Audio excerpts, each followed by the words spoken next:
do this the easy way or the hard way. These companies can find ways to change conduct, to take action, frankly, on Kimmel, or there's going to be additional work for the FCC ahead. We can do this the easy way or the hard way. That threat from Federal Communications Commission Chair Brandon Carr prompted ABC to pull the Jimmy Kimmel Show off the air indefinitely.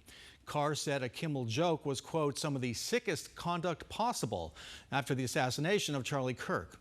Now, one footnote, ABC acted after the nation's largest owner of TV stations, a company called Nexstar, said it was yanking the Kimmel Show.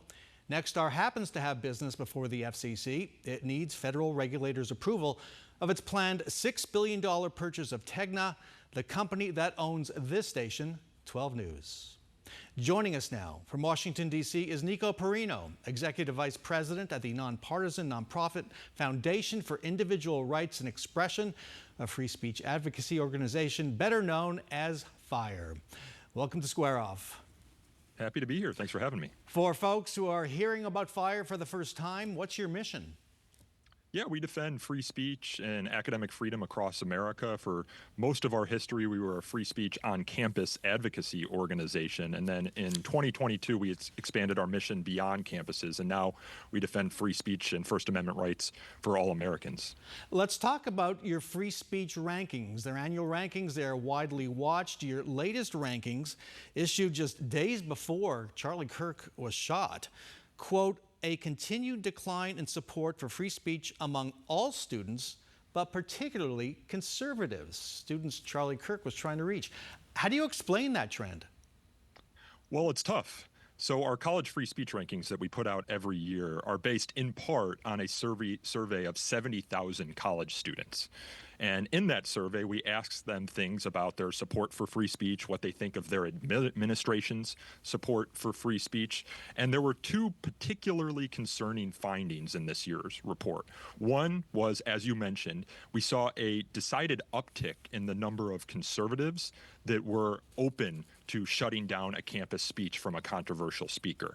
But perhaps more shocking and more appropriate to the moment was our finding of an increase in support for using violence to shut down a campus speech. So we released our report 2 days before Charlie Kirk was assassinated, and we found that a third of college students think it's appropriate to use violence in response to a campus speech in at least some circumstances.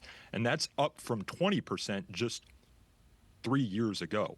So what we're seeing is I think a cancer in our broader body politic, where we think that the appropriate response to words that we might dislike is, at least in some cases, using violence to shut down that speaker. And that's what we saw with Charlie Kirk's assassination, unfortunately. And is that, regarding the use of violence, is that among students on both the left and the rights, or is it limited to one side? I don't know specifically, the data points for one side or the other, but I do note a broader uptick in support for shutting down speakers and using violence in response to speakers across the political spectrum.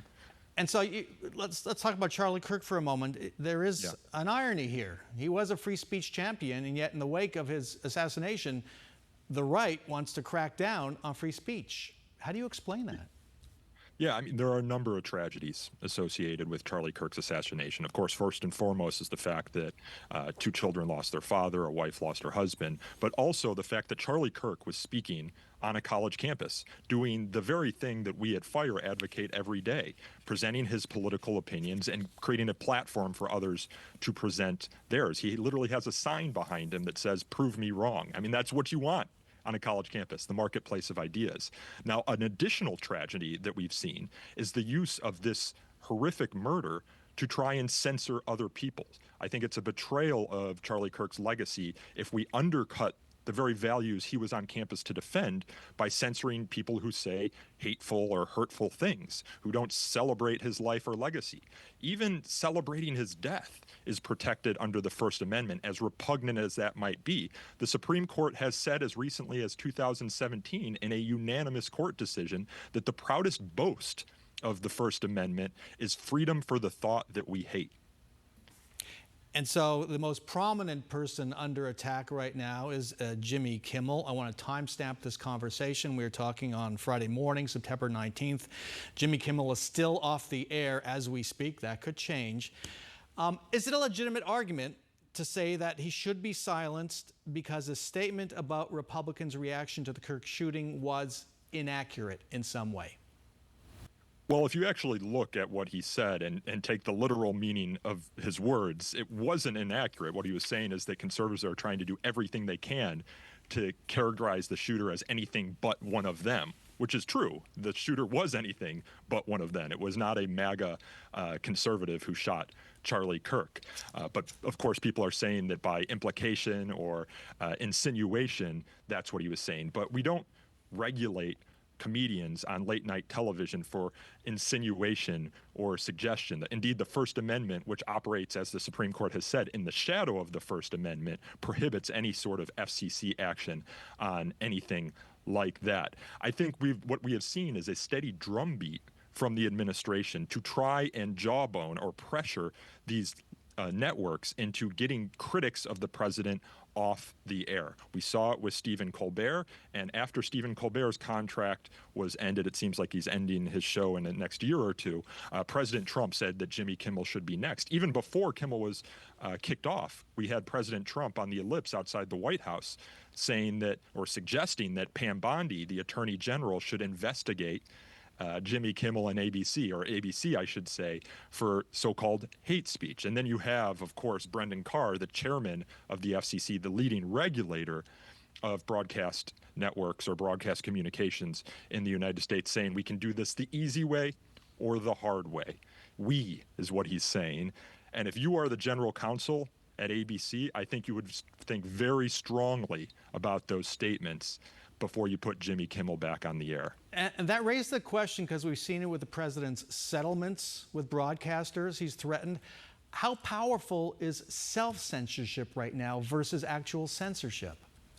Yeah, what we've seen is that the president will file lawsuits in his personal capacity as a United States citizen.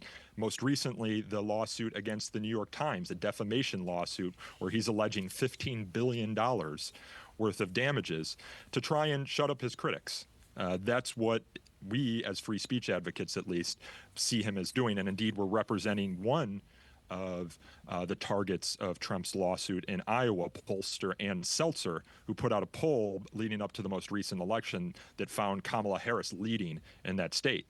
Now, of course, Donald Trump ended up winning the election, but an incorrect poll is not grounds for a consumer fraud lawsuit, which is what President Trump is alleging. And we've seen the president leverage the power of state to go after his critics, to leverage the power of state to coerce settlements in his private lawsuits. We've seen it previously with ABC. We've seen it in the CBS 60 Minutes case, where he filed a lawsuit out of Texas. And I think right now you have networks thinking very hard about how they cover this president, given his litigious nature.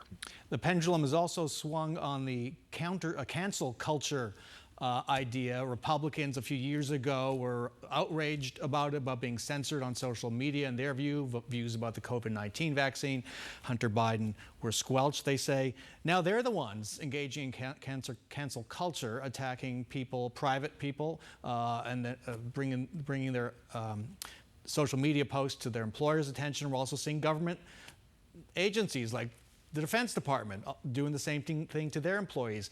What defense, if any, do private or public sector employees from any action an employer might take because of a social media post?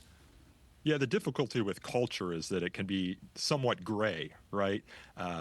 So when we talk about cancel culture, as you note, it's important to distinguish between private institutions like an Office Depot and public institutions like a public college or university. Private institutions can police speech within its ranks to the extent that they wish. That's part of their free association rights. But anytime you're talking about the government, a government agency or a government institution like a college or university, the First Amendment comes to bear on how those institutions can police their speech. We have certain standards under the First Amendment for public employees. If they're operating within their job, there's less free speech, First Amendment protection, or close to none. But if they're speaking out as citizens outside of their role as a public employee, they have First Amendment rights that need to be taken into account. And when we're talking about university professors, those First Amendment rights, given academic freedom, go even farther. And when we're talking about students, those First Amendment rights go even farther as well. But I would say separately, as a broader cultural matter, I would prefer that we live in a society where our first instinct in response to speech we dislike isn't going out and grabbing the digital pitchforks and trying to figure out how to get our fellow citizens fired from their jobs or otherwise ruin their life. I saw people on social media in the immediate aftermath of Charlie Kirk's assassination saying they had typed hundreds of emails to employers of people that had sent offensive things about Charlie Kirk in the aftermath of his death. I think there's something deeply corrosive about that, where our first instinct isn't to meet speech we dislike with more speech, but rather to figure out how to fire or punish the speaker we disagree with. And on that note, we'll have to end it. Nico Perrino, great insights. Thanks so much for joining us.